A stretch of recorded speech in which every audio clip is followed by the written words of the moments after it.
नमस्कार, मैं आपके साथ विभा उपाध्याय और आप देख रहे हैं न्यूज़ 18 बिहार झारखंड का डिजिटल प्लेटफॉर्म। इस्लामाबाद और काबुल के बीच युद्ध विराम का ऐलान हो गया, लेकिन जमीन पर शांति अब भी जैसे दूर की बात लगती है। पाकिस्तान और अफगान तालिबान के बीच सुलह की कोशिशें एक बार फिर से मुश्किल में फंसती हुई नजर आ रही हैं। वजह क्या है वो भी जान लीजिए। तो पाकिस्तान के रक्षा मंत्री ख्वाजा आसिफ का ताजा बयान। दोहा में कतर और तुर्की की मध्यस्थता में हुए युद्ध विराम समझौते के ठीक एक दिन के बाद ख्वाजा आसिफ ने साफ साफ कहा, अगर अफगानिस्तान सीमा पार से होने वाले हमलों को नहीं रोकता तो युद्ध विराम खत्म समझिए। यानी पाकिस्तान अब पूरी तरह से शर्तों पर खेलना चाहता है। पाकिस्तानी अखबार डॉन से बातचीत में आसिफ ने यह भी कहा और इसका दावा किया कि ये युद्ध विराम पूरी तरह से अफगानिस्तान की कार्रवाई पर ही निर्भर है। उन्होंने चेतावनी तक दी और कहा कि अफगानिस्तान से कोई भी घुसपैठ इस समझौते का उल्लंघन माना जाएगा।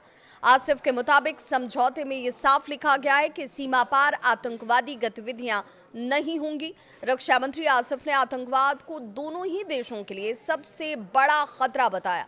उन्होंने कहा कि क्षेत्र में स्थिरता तभी संभव है जब आतंकवाद का खात्मा हो, लेकिन साथ ही उन्होंने इस बात पर भी जोर दिया, या यूं कहें कि इस शब्द को जोड़ दिया कि अगर आतंकवाद जारी रहा तो शांति की हर कोशिश नाकाम हो जाएगी। वहीं तालिबान झुकने के मूड में नहीं है। अफगान रक्षा मंत्री मुल्ला याकूब ने अल जजीरा को दिए एक इंटरव्यू में इस बात का दावा किया कि पाकिस्तान अपने विरोधियों पर आतंकवाद का ठप्पा लगाता है। उन्होंने साफ किया कि अफगानिस्तान भारत के इशारे पर काम नहीं करता और दिल्ली के साथ उनके रिश्ते दोस्ताना हैं। अगर अगले हफ्ते इस्तांबुल में दोनों देशों की एक और अहम बैठक होने वाली है, वहां जहां युद्ध विराम की शर्तों को अंतिम रूप दिया जाएगा। लेकिन फिलहाल हालात यही कह रहे हैं कि पाकिस्तान और अफगानिस्तान या अफगान तालिबान के बीच भरोसे की दीवार अब भी जो एक तरीके से मजबूत होनी चाहिए थी, वो दीवार दोनों के बीच संबंधों को करीब आने से रोक रही है, या यूं कहें कि बीच में खड़ी है।